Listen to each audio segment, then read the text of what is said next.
Welcome to Think Fast, where we are recording this with scintillating night lights because Suchita has been very busy and this is way past my bedtime, not past my bedtime, close to my bedtime. And so how has this week been for you? Have you had an interesting week? Oh my God, I've had a crazy week. But I saw you were hanging out with a lot of children over the weekend. How was that? Very good. Daughter turned 5 and we had a young scientist birthday party. The good part though, this time we planned ahead and there was one side for parents and one side for kids. The kids had sugar, parents had alcohol. Perfect birthday party ever. That's how you do birthday parties for kids. Oh my God, were there any pedos at your party? No. Only parents of the children who came there. So thankfully no pedos at the party. But it was fun. I was actually quite excited to see this one guy called a Bubble Man who was performing bubble tricks. And I'm like, I want that guy when I'm having more alcohol. He was definitely a pedo. Just Bubble Man was the shiz. I'm like, I want him to do Bubble Man stuff with cocktails. Anyone who has a job as a Bubble Man He's a magician and a Bubble Man. He's a magic Bubble Man. 2 in 1. Wow. That is the gap in the market. There is a gap in the market for Bubble Man. I'm telling him there's a huge market gap. Amazing. Sounds like a prosperous career being a pedo Bubble Man who is also a magician. Just kidding. Speaking of prosperous, I hope none of us are. Meta doesn't seem to be being prosperous as well. In this week's news, as we were running through things, we realized that what Meta a has segue. What aaj, Varun, aaj so la jawab, inshallah. Yes, on that note. Mumtaz Mahal. My God, you from bubble and beta to meta. Segue. From bubble and beta to meta. Oh my God.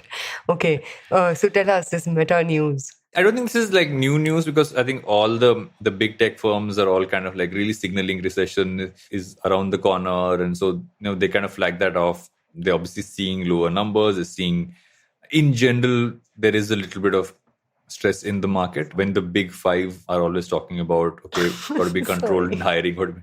They're the big five, right? Big four, big five, whatever that is. I'm not talking about the accounting firm big five. There are many big fives. Let me count the big five. Apple, Google, Facebook, Netflix, and Amazon. That's 5. Yes, but what is the point that you were making? I got distracted because you kept talking and I forgot what you were talking about and then I started laughing. But you were talking about how Meta is apparently not hiring anymore, correct? Yes, they're not hiring anymore because they think recession concerns are right up there. Which is fair, dude. And if you think about it, like not just them, we discussed Google putting hiring on freeze, Microsoft apparently cutting, I think, 1% of their workforce. Yeah. Shopify, I don't know if you saw this, man, like the D2C darling. Everyone was obsessed with Shopify and, democratizing commerce. They laid off 1,000 employees a day before their quarterly results. So things seem to be pretty shite across the board and all over the place. Yeah, and if you just compare this to last year, and I think we've spoken about this a lot on the show, is that you're kind of seeing almost a very different side of this whole thing. Last year, everything was kind of all guns blazing, everybody was doing really well, but you are going through that cycle. Although there are many reports which say that this isn't necessarily like all the recessions of the past because a lot of the metrics are still pretty positive. So it's a very weird scenario where it's not playing as per the past. All metrics don't point at a regular kind of recession. It's almost one of those like slow down downturns that is happening. I guess we'll have to just wait and watch and see. But as we always say on the show, fundamentals will play. Yes, Queen, fundamentals will always win. But a quick question for you here. What's the professional advice you would give to folks who are, working at large companies or working at startups? Because I know we guys spoke about international examples, but Indian startups aren't far behind, right? Every single large company that, raised a shit ton of money last year, they're all slowly, silently cutting off hundreds and hundreds of people. Apparently, there's been close to 8,500 job cuts within startups in India in the past 5 to 6 odd months. So what's the advice that you'd give to someone who's working somewhere right now? I'd say that in many cases, there are opportunities for jobs. It's not like jobs are not available, but I feel what happened last year is a lot of the salaries got really bloated up. Some of the offers were outlandish. You might have to kind of tone down your expectations in terms of what you're looking for right now in the market. But as long as you keep an eye out for a company that seems stable, I know that's a little tricky right now in the way the market is. I mean, literally, if Meta, Microsoft, all these guys are talking about cutbacks, then nobody's kind of not in that bandwagon. But I'd say they just kind of keep a head down and kind of just continue with the work. But I'd say look at opportunities which seem a little more stable and not as volatile. Look at the market you're in. Not all industries are running through this. Like many industries are actually hiring like crazy. And the good part is you speak to a lot of founders today, they're actually hiring a lot of tech talent because finally a lot of technology talent is affordable for a large section of startups who couldn't even afford them last year. Yeah, 100%. In other news, Paytm's focus continues to be on BNPL and they are apparently on track to achieve operating profitability by September 23 as per their founder and CEO Vijay Shekhar Sharma. What do you make of these ever-changing profitability targets of Paytm? And did you end up getting any stock in them, by the way? No, I didn't. I didn't end up getting. But, I have a point of view on Paytm. I honestly feel that in the last couple of years, the product has really improved. I feel in between they went too wide and did try to do too many things and the product really suffered. Genuinely seen Paytm, the core product, really come back in prominence. So as much as we all love VSS and everything that he puts out there into the world, I sometimes miss his Twitter space sessions, which used to be very entertaining early pandemic to jump into. But I feel at some point when you keep creating newer metrics, you got to be a little careful about saying, okay, how much of this is a new metric for just like showing you're going to achieve something versus is it a new metric for how your business is evolving? Oftentimes it becomes the first one where you're just kind of figuring a way to market speak, sugarcoat it. But we all hope, I guess, that it should be the second one. Yeah, but he's got to be careful because now it's not just, saying random statements, but it's also making sure to deliver on them because his share price is literally directly correlated to what he says. But these guys have been hit like crazy. Zomato stock pummeled in the last couple of days down to 44, 41. I can't remember what new low it reached. I was actually talking to someone who I know, who I work with for my investments in the market, etc. And I think he said something which I think is very interesting is that as much as you might have a certain level of spiel when you're a VC funded company, when you decide to become a publicly listed company, all that spiel goes out the window because guys who are buying stuff in the market look at basic, like, are you making profits? Do you have a path to profitability? How is your metrics like? How stable are you? That's what people invest in. So as much as you might have a lot of the other stuff, and I feel this also kind of is something which Zomato is going through as well. If you look at Zomato right now, just like perception wise, that's the problem, is that all that stuff works great when you're private. Once you go public, people look at drastic numbers. That's what they look at. They don't look at the spiel as much. I was talking to Dhruv about this in the morning, but do you know who is a little worrying right now? I mean, thank God they don't have plans to IPO anytime soon, but Swiggy, because Zomato's market cap has reached literally what their last private valuation was at 5.5 billion or some such thing. Swiggy today is valued at 10 billion. So, which is double that of Zomato, and I think their losses are worse than Zomato's. I don't think their capital efficiencies have kicked in all that much, and obviously they spent a ton of money buying Dine Out. But maybe a conversation for another day. What is Swiggy going to do when Zomato's getting kicked left, right, and center? But like all good things, they'll bounce back. Speaking of bouncing back, Nas Academy has raised $12 million. What do you make of this news? This is super interesting, right? Because it's not too long ago when they raised their last round, and looking at edtech and just people haven't been investing as much into edtech and it's been in that whole space. This shows, and if you actually go to the Nas Academy site, it's a very interesting observation. If you go to their website, and I just went on to that before we went to this recording, what used to be highlighted was the wide range of courses they had. But if you go right now, the first thing you see saying spend your life doing something fun.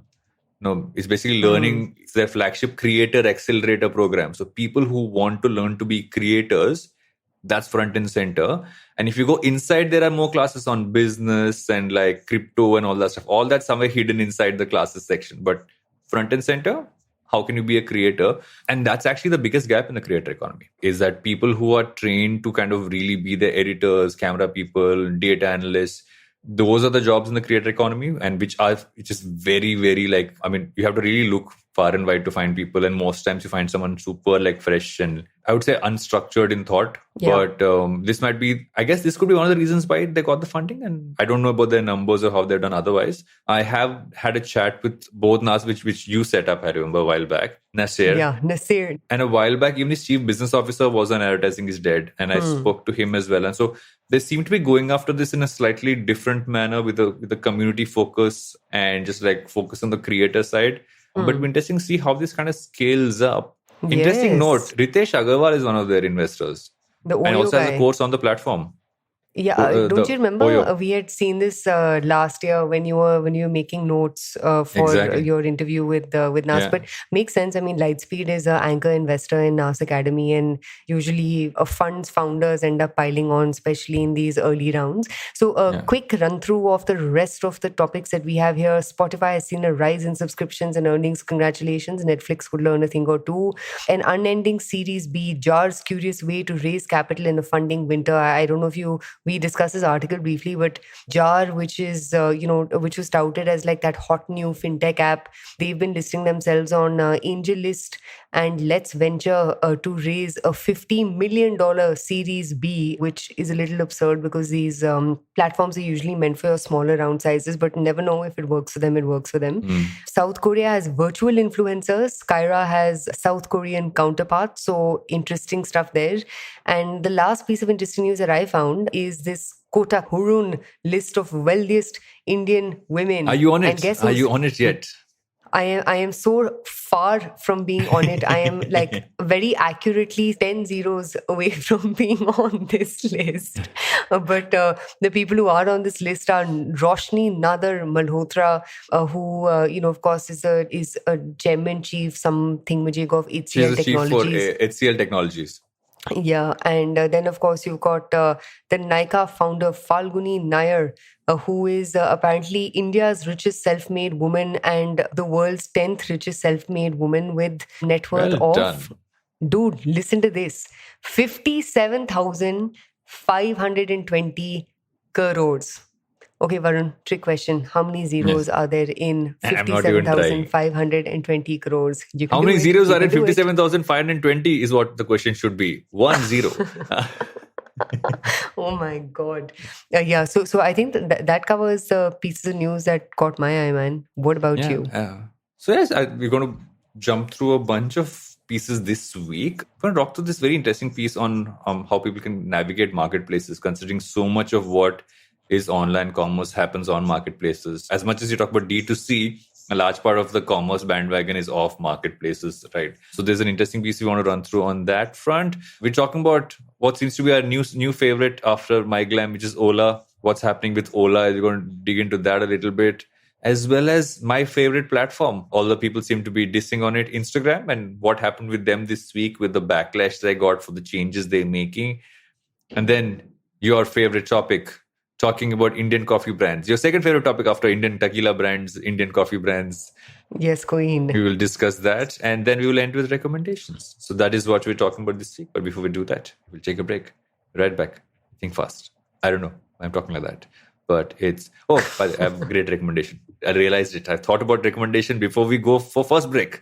This is a moment. But while I revel in my own moment, we'll be back after this break.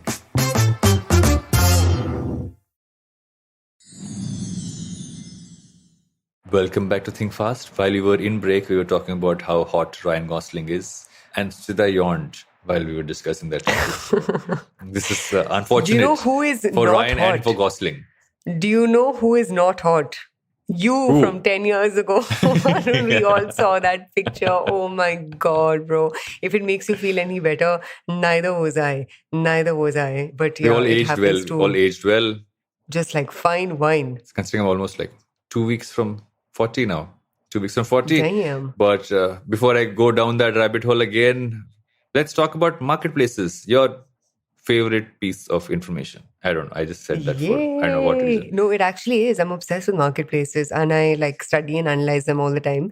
So I'm handing this to you to take over, because for me, marketplaces is I went by a market today. It was very crowded. I did not buy anything. That is the marketplace I know. Thank God you have me as a co-host. In any case, so guys, there's this really kick-ass article in one of our favorite publications called The Hard Copy by Meeta Malhotra, who's also been a guest on the show. And basically, it's a 2-part series on, how do you navigate marketplaces? Because to the point that Varun made, everyone sort of thinks of marketplaces as if I list on Amazon, boom, job is done. I'm suddenly going to get a flurry of orders, but you need to work these marketplaces and make them work for you, right? So Arindam Paul, who's one of the founding members and head of marketing and strategy of Atomberg, which apparently is set to hit a $20 million run rate for this financial year. And Atomberg, for those of you who don't know, is this a really cool fan brand. Like I found it a little random when I had heard of Atomberg first, because you're just like, what is a USP of this? It's a fan with a remote. But you realize how, and this ties back with the last conversation that we had, right? Where there is an opportunity to actually premiumize basics through, product innovation, R&D, and that's what Atomberg's run. And basically this guy Arindam Paul shares a couple of tips and tricks on how to think about building up your marketplace. So we'd encourage you to go read this article, but a couple of takeaways for me, and I'll kick off this segment. One, critical thing is marketing and customer acquisition on marketplaces is equal part art as it is science. The reason why I say science is because, whether anyone likes it or not, it comes down to one metric, right? What is your conversion on your product display page or on your product landing page? So that's the single most important metric to, look at. And obviously there are many things that can help you move that metric, a bunch of which Arindam talks about in this particular article, right? So one could be running deals and discounts, the other could be bundling of goods, the third could be very well written product descriptions, running offers, this, that, and the other. The reason why I think it's also in equal parts art is because the smaller things, right? The smaller aspects which usually go unnoticed, whether it's photography, whether it's, brand tonality, language used, helping a consumer really understand what the job to be done of that product is in your day-to-day. Those are really the tougher problems to solve for. And I think it's a combination of these two things, right? Really thinking about conversion and doing all your, price as a leverage up and down, round and round to deliver on outcomes, but also making the experience feel more human to consumers. I think it's in the marriage of those that the magic, really lies. What about you, man? What was your TLDR from this post? So I actually went towards the photography space. Right? That's one of the things which I remember that we've worked on for a while. And if you look at early commerce pieces, you would always look at it slightly more crunched on those base level imagery that you'd put up on commerce. But in many ways, really focusing on the imagery, focusing on the quality of not just what you put up, not just how your product is, but are you really showing the quality of your product in the imagery you put out there? In every aspect of like even the A+ content, etc., what you have when you kind of scroll down. Yeah. I feel that point is super important because we don't necessarily focus on that as much. And oftentimes that's what puts people off. When you look at something that seems like it's only from stock, or it's only like, from like generic imagery, they don't really go towards that. But what I found really good about the article was that he's broken this down really well, right? He's like you just said, he's really focused on the science and the art in that sense. I had a couple of questions here, and while he's focused a lot about the Amazon and the marketplace side of things, the one piece which I know that came up was reviews. Yeah. And reviews I've always found to be a little dodgy in many of these because sometimes you don't know what's a legit review and which is not. There's a lot of that happening. And oftentimes you'll end up buying something with a good review and realize it's actually not that great and stuff like that. That's the only gap. And I don't think you do anything about it. There is always going to be review fraud. But I thought it would be interesting to kind of see if there was a kind of, is there a solve being worked for that? Because as much as people look for that, is that the only metric by which you buy? Or is the review really that important? So anyone knows, right, quantum of reviews is paramount, which is why you have a lot of, unfortunately, or for whatever, better or for worse, like review generating farms, right? There's this whole parallel business of, how do you gamify reviews on Amazon and Myntra and this, that, and the other. Reviews is one part of it, but I also think it depends from category to category. So for example, I think reviews matter in categories which have very little competition and are higher ASP, right? So for example, do you need to read 6,000 reviews when you're buying a, phone charger online, or do you need to read 6,000 reviews when you're, buying a laptop or a phone or, a microwave or whatever else? So I think it depends significantly from category to category. So for example, we've seen that sometimes even if a product isn't well reviewed, but if the images depict the truth, quote unquote, of the product, that itself goes a long way, right? And just to give you very simple examples, look at companies like Net-a-Porter and what they've been able to do with their PDPs. If you open a Net-a-Porter PDP, Net-a-Porter, or however, like people who can actually afford to shop on that website, however they say it, but they're just so beautifully done. So for those of you who are listening to us and haven't had a chance to check out Net-a-Porter, but it's basically like one of the internet's first luxury focused platforms. Their videos, right, which show like the movement of apparel. And again, if you open Net-a-Porter, you don't see those many reviews. You don't see like reviews for Altuzara, Proenza Schule and the likes. But the quality of imagery is so damn good. It makes you want to make the purchase. I'll give you another example. There's a brand called Acho Jaipur, AACHHO or some such thing, Jaipur. I know they sell on Nykaa Fashion. I don't know where else they sell. And I know they're doing extremely well. And extremely well, work with assumption is like northward of 2 CR a month. Now, for example, someone like and this is what I've like heard through the rumor mill, so I may be wrong, but I know they're doing well irrespective of what the quantum of, revenue is. If you open their product display pages, they've shot with influencers. So they basically tied up with a bunch of influencers and got the influencers to wear these gorgeous outfits. Which is the boat model, right? Which is how boat really scaled up because of the tapping onto culture and cricketers and whatever, like pop culture phenomena, and using those within PDPs to drive results. And this is what I mean by content to commerce. And not to segue, but there's another great example that I saw today, right? So Masaba season 2 came out, and I don't know if you saw Masaba's most recent post. But she basically said, all the fashion that you saw on Masaba season 2, you can now buy it on House of. That, my friends, is actually content to commerce, not whatever our good friends. And one of the reasons why this happened, right? If you, I don't know if you know this, when the last season came out and first season came out, all the clothes over there, like people kept looking for it on the Masaba site. So this time they planned it. They learned from that data, saying people are looking for the same items. They planned ahead for this season, which I agree with you. This is exactly how content to commerce should work. Yeah. So, and going back to the article and the point that the article was making, right? This is what I have been saying, and this is what I mean by making content work for you, where it needs to work for you. So content to commerce doesn't mean someone's going to read something on Instagram and then immediately purchase it. But content to commerce is how do you bring in content across all touch points of purchase and then make the content work for you. Like another random example, but Water Science is this company that basically makes shower heads, and their positioning is that India has a hard water problem, and because the water in India is hard, it leads to like hair fall and like residue left and this, that and the other.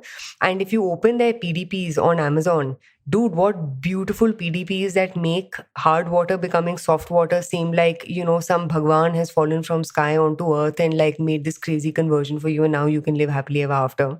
So it's just like, it's exactly that, right? It's taking that USP of your product, but communicating it in a way where you simplify it for the consumer and you make them trust in what your brand has to offer. So I can keep going on and on talking about this. I don't know how we are on time, but I just have one more point on this, which I've always been curious about, was bundling. He mentions this in one of the points, right? I think this article is super. The reason I think we should go a little deeper also in the couple of minutes over on this story is that he's really broken it down so well, and we should definitely link it up in the show notes, where he says experiment with bundling. Now, my question here is, I know that Amazon, etc., have like guidelines for this, but in your experience, have you seen bundling really work? Or does it only work when you bundle with your own products? But what if you want to bundle with people in the same category? Can you almost piggyback on someone else? Have you seen stuff like that work?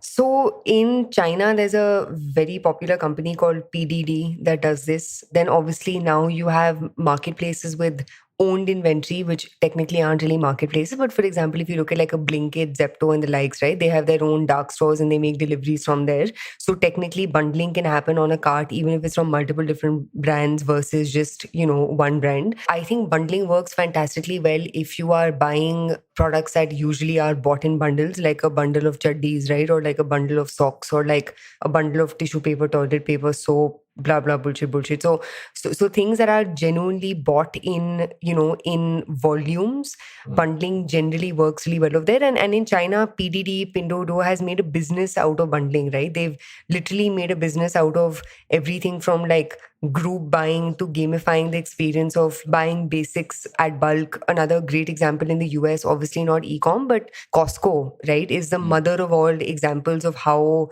bundling works very well at scale. And for those of you who are uninitiated, you must read up on Costco, because they're like your OG essentials subscription platform product, not platform because it's an offline store, but they really crack subscription plus retail plus bundling for essentials. So long story short, I think bundling generally works fantastically well if you are in categories that require bulk purchases to be made, where a consumer is likely to appreciate the pricing arbitrage that they get if they buy in bulk versus in isolation. And what it also obviously does for players is it helps you build up your average order value, which helps you then justify the 50 to 100 rupees that you're going to spend on delivery cost in any case. So yeah, bundling works magic, but depends on the category. So I think there's so much more to discuss on this, but I think we'll move on to the next story. But we really urge everyone to kind of read this article. It's very nicely done.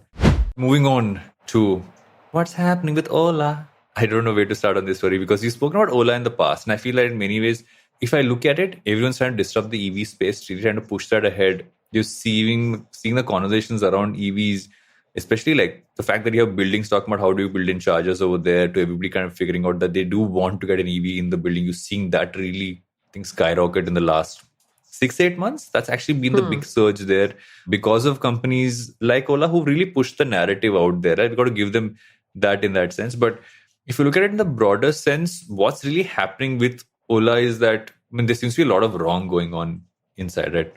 They're firing close to 1,000 employees. There's a lot of issues with the core business on the cab front. You're hearing enough about, I think across the board, all cab companies are getting a lot of grief, both Uber and Ola in that sense. There's also this very weird piece that happened where there was a piece of news that came out, said that Ola was going to sell to Uber, and then Bhavish Agarwal kind of came out and said, this is false. Shot it down. The founder has shot it down, happened. And obviously they've shut down also a bunch of their quick commerce business and all that stuff there. So there's a lot happening there, isn't it, in this company? In the last year, there's way too much happening. Yeah, I think, there's a part of you which is just like, this guy is doing the right thing, because it almost seems like he bought himself enough time to the point where EVs had enough momentum around them for him to like literally pivot his business into just being an EV business. But I mean, the cost at which it's come, it's kind of bonkers, isn't it? Yeah. Like, can you imagine the amount of money he spent on buying Food Panda, building Food Panda, shutting Food Panda down, building out Ola Dash, shutting Ola Dash down, building out Ola Foods? Like, it's just kind of bonkers how much money gets like thrown at problems, and then those businesses shutter down, and somehow he's still magically able to raise money, navigate his business from one to totally the other. I don't know, but man has guts. I have a broader question here, right? If you look at Uber, Ola, the core early business was cabs, right? And they all moved towards your quick commerce or like delivery and stuff like that. Is the core model itself flawed? I know there's enough perspective on that, but at some point you built it for a certain business. You have gotten that scale of amount of money in the bank to kind of still be able to experiment, do acquisitions, like you said, shut them down, do all that stuff. But at some point, I feel this is a company that's really trying to find, okay, now we are in this space. This doesn't seem to be working. What do we move towards? And I guess the EV space is that for them. But I think the problem there also is because of the failures and all that news coming out as well, that's gone off to a rocky start. But kind of feels like they know that core business is not a long-term thing for them. And so they kind of jumped on. It's almost like jumping from one moving car into the other while you're kind of building the steering wheel. Amazing analogy. I give myself 100 points. Yes, you must have seen Speed when you were all of 12 years of age. But in any case, I think it comes down to one very simple thing, right? Which is after a point, you need to justify your valuation. So as per their own press release dated January 24th, 2022, they raised 200 million at a valuation of 5 billion. Now, you need to justify that valuation. And after a point, I'm not saying this guy is inventing new things to throw at the general sort of scope of work of Ola, because technically speaking, everything that he's done has been looked at through one lowest common denominator, which is that of mobility, right? So if Ola's job to be done is getting things from point A to point B, which even Dara Khosrowshahi says, right? Where Yes. Uber is in the business of mobility, and Uber solves for mobility through Uber Eats, through tying up with the New York, subway, metro, whatever their version of the metro is called. But long story short, I don't disagree with his underlying, lowest common denominator, what Ola stands for. But it's kind of like, if you couldn't find revenue market fit in the first thing, what makes you think more iterations of the same thing, you'd find revenue market fit in? You know what I mean? Yeah. And just to give you another example, there's a piece of news that came out today saying Bounce apparently has pivoted again. So they went from ride sharing, two-wheeler ride sharing to something else, and they gone to the business of batteries. And now they're getting to the business of electric vehicles. Even, Rapido has gone through its own sort of thingamajig and turnaround. But long story short, it seems like all these guys started with this American hype story of, Uber, what was that other one? A Lyft. And then remember there were like a bunch of bike startups that came out in the middle as well. Yeah. But none of them have been able to justify their underlying valuation. And I think it's a space to look at because you do have a lot of people getting into this. In India, it always seemed like the two-wheelers would be where the EV space would really grow a lot more. But I feel what's interesting is if you see the number of Tata Nexons on the road, if you're seeing the number of, it seems to be that the cars are picking up as well. And at some point, even if you look at this from a core, like I feel the car space will be taken over by, on one hand, Tata, and even Mahindra is working on a bunch of stuff, and MG seems to be growing in India in the EV space. But I can't pick one two-wheeler brand that's been able to crack it. And whoever will be able to crack that model, that is, and I know Ather is supposed to be a good one. I haven't tried it, so I don't have comments on that. But I feel India being the kind of country it is, if you crack the two-wheeler, I feel that's really where you can really take on the market, which is, I feel, maybe the failures for a lot of these guys isn't really it's almost like it's that speed bump you need to kind of go through to get to it.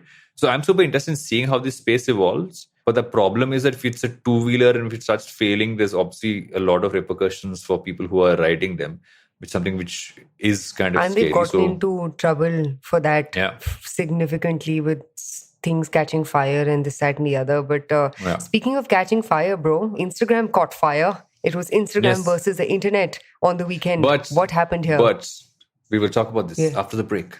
Because we have finished two stories. We're going to another. And speaking of Instagram, guess who had just hit 100,000 followers on Instagram while we're recording this? Guess who's running a lot of sponsored ads? No, none at all. None at all. None at all. Must be all the workout pics. Yes, all the workout pics and the throwback photographs without beards. Seems to be working. Oh my God. Okay, guys, we're going to do that. We'll be right back with Think Fast. I don't know what you're doing, but you're doing something.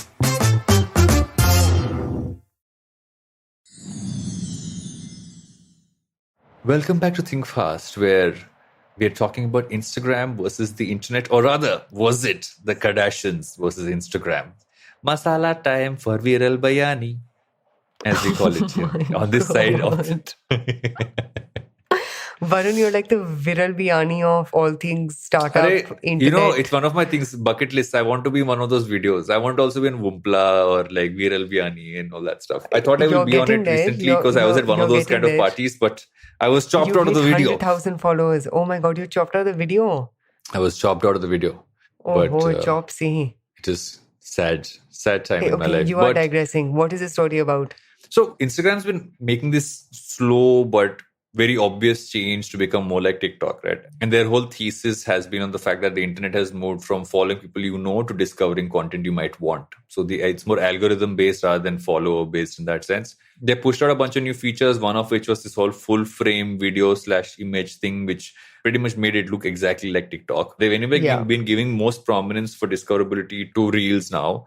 Everything from images to carousels to everything else pretty much like dying its death in organic reach as things are kind of going ahead. So as this got rolled out, and Adam Mosseri, the Instagram CEO, as always, does those really like nice, sweet videos to announce things. A lot of backlash and this whole petition piece, make Instagram again. One image kept doing the rounds. And then the power of the first family of the internet, Kim K and Kylie Jenner also shared it, and suddenly all shit broke out everywhere. He put out another video. I'm like, imagine, I mean, you got to give this a thought. Family credit where The fact that they shared that image made the CEO of Instagram release another video is and wild. roll some of those back. That is called power. Soft Ye power. hota hai power. Yes. And that's why soft power can go for a 17-minute flight on her own private jet. But that's a whole different story altogether. That is You know true. about that. You've heard about that amazing story. Of course. I keep up with all the Kardashians. No, but what do you make of this, man? And you know, obviously, I know you Instagram and I have different opinions on this, but so I want you to tell me what you think about Instagram, how it's evolving, and secondly, this whole rollback that they've kind of done, which isn't really a rollback, it's more a slowdown. So, you know, I mean, we've spoken about Instagram at multiple different points in time on Think Fast, and I think my one consistent opinion on them has been that they need to figure out how they are making money, because the problem right now is that they are using Facebook's playbook to monetize, which is advertising revenue.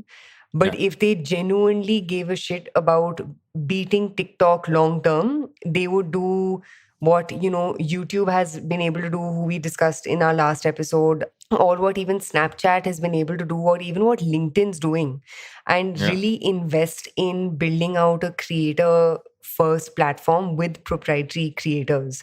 And Instagram just doesn't seem to be taking that call. It's like they've tried so many different things, right? Like they launch subscription, they launch creator shop, they launch, you know, this, that, and the other. But somewhere it's almost like there's a big tussle internally at Meta, which is this tussle in between advertising revenue and then trying to get into the general game of, you know, commerce and shop-led revenue, because that's how all these guys want to morph themselves, right? They want to morph themselves into sum of all parts as far as business models is concerned. So I think in like the TLDR of this is, unfortunately, as long as they are tied to Meta, the drug of advertising revenue will keep luring them back. And as long as that keeps happening, they will continue to be confused AF, which is what they frankly are as a platform right now. And I don't think the whole movement online was about screw you, Instagram, go die in a ditch. I think it was a little bit of like, what are you trying to do? Because you're like pulling this band-aid very slowly. And in pulling this band-aid very slowly, you're, you know, kind of like jeopardizing the love that you had from the OG Instagrammers. And you're also parallelly, you know, not refusing to be relevant enough for, you know, the more Gen Z, early Gen Z lot that's on Instagram. So I don't know, they seem to want best of all worlds and seem to be stuck in a little black hole instead. I feel also in India, we don't have the full context because we don't have TikTok. I think across the world, one of the core things is how much TikTok has really eaten into this whole business, right? The fact that YouTube launched Shorts is a sign. YouTube, obviously the most robust, the most like systematically kind of structured platform, brought in Shorts in there. So people seem to be gravitating towards the algorithm-driven piece anyway. But I feel in Instagram's case, what's interesting is that if you think back on, and there's a great so this is a podcast called Land of the Giants, and they do these really nice series on specific platforms. They're doing one on Meta right now. There's an entire episode on what they've done to Instagram and why they're kind of changing that. So you should do check out that episode. I think it's the last one that came out, I think last week, and really talks about why that entire shift in Instagram even happened, right? When they were acquired, the founders were people who wanted to only make minute changes, never really change the core Instagram. But at some point, for it to generate, like you said, ad revenue, it had to change dramatically, which is when they left and you know, Adam Mosseri took over, who came in from Meta onto Instagram. But I feel when I look at it now, in that sense, the word, as much as the core Instagram audience wants it to be this way, I feel what Instagram's trying to balance out here is they don't want to lose the celebrities. All the celebrities, as much as they might create some stuff on TikTok, know that people follow them on Instagram. So they don't want to lose that, but they want to kind of bring in this whole creator economy, people creating content. So more people are watching stuff on Instagram piece. And in that balancing act, somewhere in between, I feel the essence of what is really Instagram. I know we've said this about Twitter in the past as well. This transitionary period of what is this platform trying to be is always a problem. And like they copied Snapchat, I guess copying TikTok is a little tougher because you can't build this kind of a tool set and that recommendation engine that TikTok has, which is fabulous. You can't build that as quickly. But again, I'm guessing this is where they're going. This is not a full-fledged, okay, we're not going to do that. This is more like, okay, we'll take it a little slower with this and kind of push it forward. But this is where it's headed, and I feel that what they'll always try to do is appease the core larger celebrity crowd, because that's one big part of their platform. But eventually they're going to be a lot like, not like TikTok, but maybe just TikTok with images. Although I do feel if they start highlighting the following option, which is actually there on Instagram, where you can actually choose and only see people you follow and only see chronological order, people can kind of just go do that. But it's so nicely hidden right on top of the Instagram logo that people don't even know it's there. But it kills usage. So, for example, like a friend of mine had tweeted about how, or if you want to reduce your Twitter usage and just like stop being angry at the world, you can do the same on Twitter, right? Like change the setup to a chronological order versus, based on popularity. I tried that for like 3 weeks. I totally stopped using Twitter. And it's gotten to the point where like literally I'll open it maybe once a day just to see what's up, right? Just like pull stories for Think Fast, that's it. So, and all these businesses have to be drugs at the end of the day at some point. So you get where the chess moves are coming from. But I don't know, man, like I know this sounds really dumb to say, but I am very, very, very long on Pinterest. I think, if you can... That's not dumb at all to say. If you can somehow ensure that your valuation isn't too inflated. Like, for example, Zoom was a great business till the pandemic made every dumb thing that, Zoom would be a $100 billion business, though, it should have stayed where it should have stayed. You know what I mean? Yeah. Like sometimes like, these like crazy markets, especially when they're highly euphoric, end up pumping companies up to a valuation that's larger than what they can handle. And maybe at some level, that's what's happening with Facebook right now, because like what is going to be the next social media, right? There's this app that's come out called Be Real or something, which, is touted to be like the Instagram/TikTok killer, because it's all about being authentic and being yourself. But I don't know. I think maybe it's time for a new social media. I have a perspective on being authentic and being yourself. Is that eventually does it not? I don't think it scales as a platform, because you will have to. Platforms make money off advertising. Platforms don't make as much money off subscriptions. Netflix is an example of that, right? They haven't to go back to advertising. So in many ways, for you to go there, you need that bulk of content. You need to have spots to put in those ads. And so I don't think that part's kind of going away, which is why a lot of these platforms tend to kind of, like, look at Snap. Snap also started off with this same thought process, eventually had to kind of build in almost like a feed in there, right? So I feel it'll always kind of come in. I feel the problem with Instagram and Meta, unlike everybody else, is actually, no, I think Instagram and Facebook as well as Twitter is people don't know what they are going to become. So you're unsure of what am I going to get tomorrow when I open an Instagram or a Twitter. And I feel that's where the core problem lies. Just tell people what you're going to get and let them decide. Don't like dilly-dally around it is, I feel, the bigger problem. But where's the fun in that? A little bit of negging goes a long way. Yes. I want to go back to Kabutar and Pen. Yes, that's the best. That was the best time. In my youth, we used to do Kabutars when I was young. Dude, you were like Amrish Puri in DDLJ. Oh. No. I was Salman Khan in Maine Pyar Kiya. Oh my, you definitely did not look like Salman Khan in Maine Pyar Kiya now that we've seen your photos from 10 years ago. Last story, something we all need right now. I'm not drinking that right now. I will not be able to sleep. But Indian coffee brands, there's been a lot of action in the coffee space in recent times, right? You professed your love for Blue Tokai in the past. You've spoken about Rage Coffee as well. But in general, there seems to be a very interesting movement happening with coffee in India, not just through D2C, but I think in beyond that as well. Yeah. So do you want to kick this one off? Of course, I thought you never ask. Okay, so jumping into this story, I think, and the reason why I was excited to talk about this is because, when a space gets crowded, then the most obvious thing that people like saying is, okay, this space is dead and there are too many players, and how are you going to differentiate from the other? And the same narrative played out in, for example, if you remember beer, right? A very large industry, Bira launched, and then there were 6 other folks who launched. And obviously, Alcobev is a very complicated category because you're limited by channels of distribution, pricing, this whole psycho mafia around the category, this, that, and the other. But I think coffee is one where it's almost like every new entrant who's come into the space, irrespective of what scale they may or may not have hit, has done it in very unique ways. Now, obviously, one big question that's yet left to be answered is how big can this category be? Because instant coffee, rules the roost, but India still very much is a chai drinking country if you compare Tata tea to like a Nescafe, for example. But I think the thing that's interesting about, Rage versus Sleepy Owl versus Blue Tokai is just how they have done two things, right? One, looked at their channels of distribution, and the second one is also looked at their form. So if I had to sort of break it down, right, if you look at something like a Blue Tokai, and if you, examine all of these in this, 2x2 type grid, right, where there's form and there's distribution. Blue Tokai said what? Blue Tokai said that we're in the business of, QSR almost, right? Yeah. And their sort of competition became Starbucks. We're going to go and build the Starbucks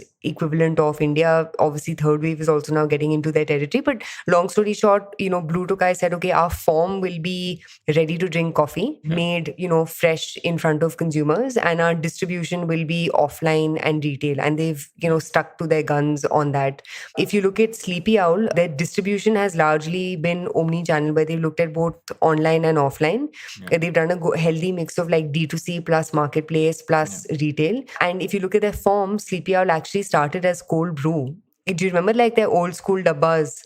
I remember I've actually had one of the co-founders on Advertising is Dead, and I remember talking to him, and he was telling me how they start off as cold brew, but then they realized that Indians aren't going to, they weren't dipping into that. Then the hot coffee, the almost the tea bag equivalent of this thing started off. And now they've gotten into everything from cold coffee in cans to so many more pieces. So it's very interesting to see how they evolved as this like, almost like an alternative to Nescafe, if you think about it.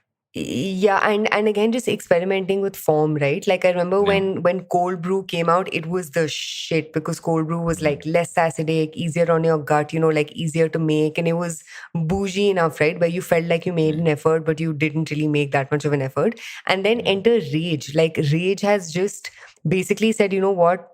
This shit, I am going to compete head on with Nescafe and brew and just give a slightly more like elevated caffeine experience, package my products really well and go like crazy on Amazon vitamins, and the likes. Go all that other stuff in it as well. Yeah, go crazy on flavors, like screw the authentic coffee, bougie, this, that, and the other. But long story short, I think the thing that I love about the coffee companies in India is, despite it being such a competitive and genuinely a small category, it's almost like everyone's found their own niche in the space and is problem solving in fairly interesting ways.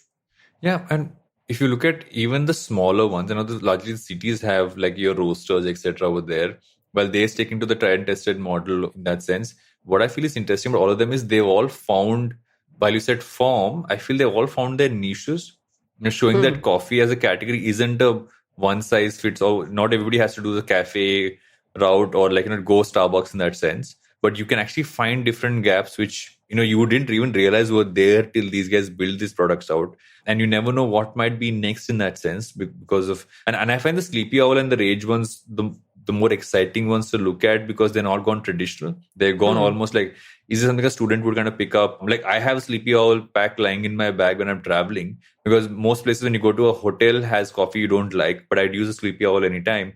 So just stuff like that is super interesting to see that how do you target that consumer and say, if you're a traveler, how can you kind of get it there and so on and so forth. But it's super exciting to just see how they've innovated and also trying different things as a sort of flavor. They also realize the Indian consumer is not picky about, there are some people who are picky about coffee, like only filter coffee, only purists and stuff like that. Like I will only drink black and I will never put flavor in my coffee. But I know that large number of people are open to kind of experimenting with trying stuff in the coffee as well.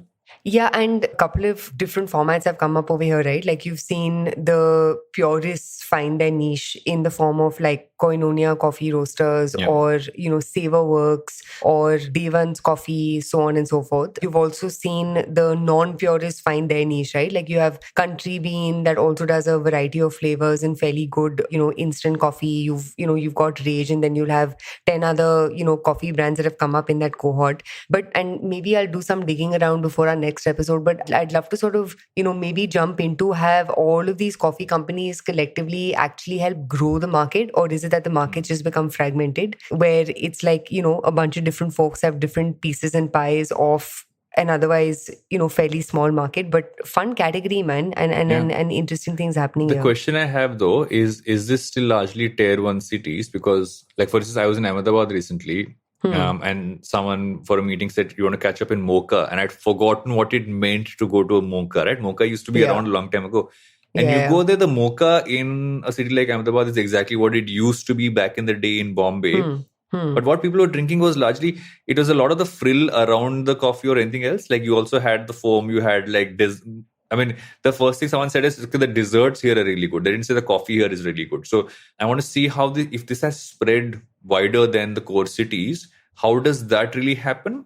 Are you going to have to evolve to kind of appease that? Or is there a way to bring this same thought process to go beyond the tier 1 cities? But last small thing over here, I don't think each of these companies needs to become $100 million company, right? I frankly don't even think a lot of these companies will raise a shit ton of money, apart from maybe like the Blue Tokais of the world because of their offline, format. I do think these companies could be great acquisition targets for like the Nestle's of the world who may want to appeal to a younger generation that, is like kind of done with Nescafe and wants to move on to the next thing. So I don't know. I mean, do any of us expect these companies to become 800 crore, revenue generating companies? Probably not. They don't even have to try to be, is what I think the valid point you just made. Yeah. But that's on that, man. Yeah. And though we've run through all our stories and we have time to come back for our recommendations. But before that, we will take a break.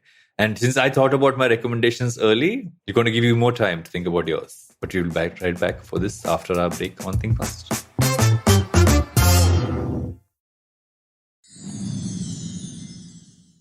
Welcome back to Think Fast. The show is almost over. What do you want to recommend today?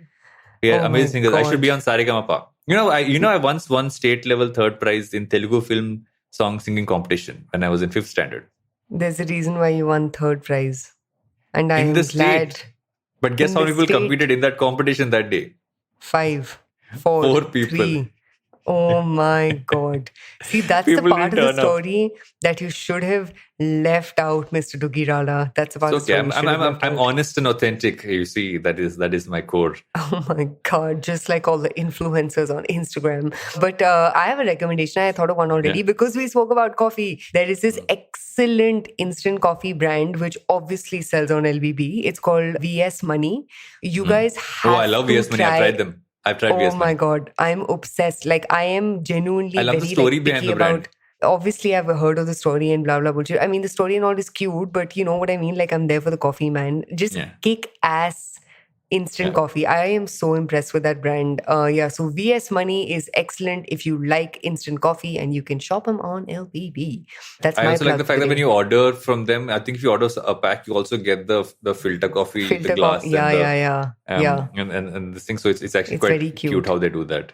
No, I really like the brand. It's lovely. I bought them very early on when they just started off their own. Like I think it was linked to their Instagram account, and I bought it from there.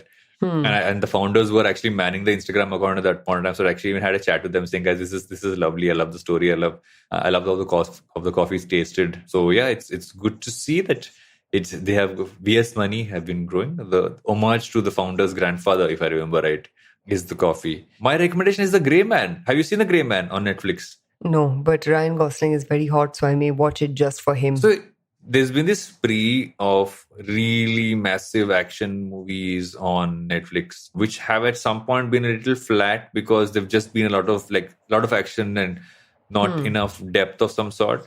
This was a bit of an interesting change from that. I mean, the last one I enjoyed, this was the Adam Project, which had Ryan Reynolds on. Yeah, great movie. And the same way here as well, because it's the Russo brothers who did Avengers and also did The Winter Soldier before that, they have this knack of taking high-piece action, but in between that, really building out character-building moments.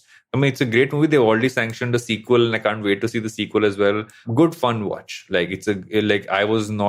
I didn't think boredom came into my mind, but it was just generally fun to watch. And like you said, Ryan Gosling is looking awesome. The entire cast looking awesome. And Dhanush is actually quite cool in the movie. He's got some moments there. Like I was like, oh my God. Dhanush. Is he the Kolaveri guy? Yeah. Yes. Oh my God. Kolaveri say Ryan Gosling. Wow. What a change in image. What a change in image. Dhanush is bigger than most of the stars in the movie, by the way. You just want to know.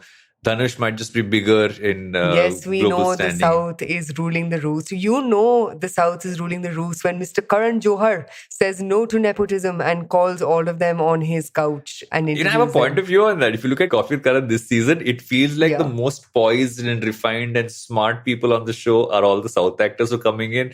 And all the Bollywood folks seem to be looking a little like almost like, oh my God, who are these guys? They're so cool.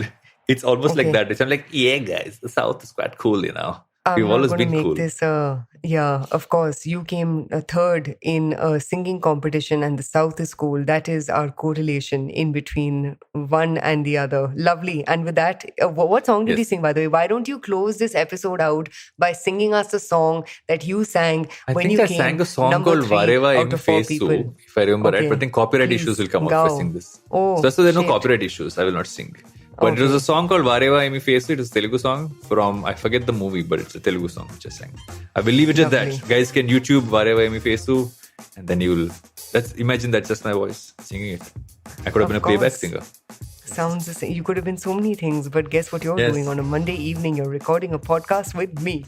And after this, I'm going to watch He Can See His Bum. But anyway, that's all. Oh my god. Guys, Dude, we please didn't watch discuss Yashraj Will Mukhate's Smith's- remix. Yashraj Mukhate's remix of Oh, that was great. I Can See His Bum. It is the best thing on the internet. It's so good. It's so good. It's I the love best. it. Okay, before we bye, my spiral over this, friend. we have crossed 1 hour because of this randomness we have done. It's okay, jealous me. You can cut this out of the episode, but don't cut the fun stuff. Cut the boring stuff. But that's it for this week, guys. On Think Fast, we'll be back next week to give you more information with nonsense in between. That's our brand of podcasting. That is true. Ta-da! Bye.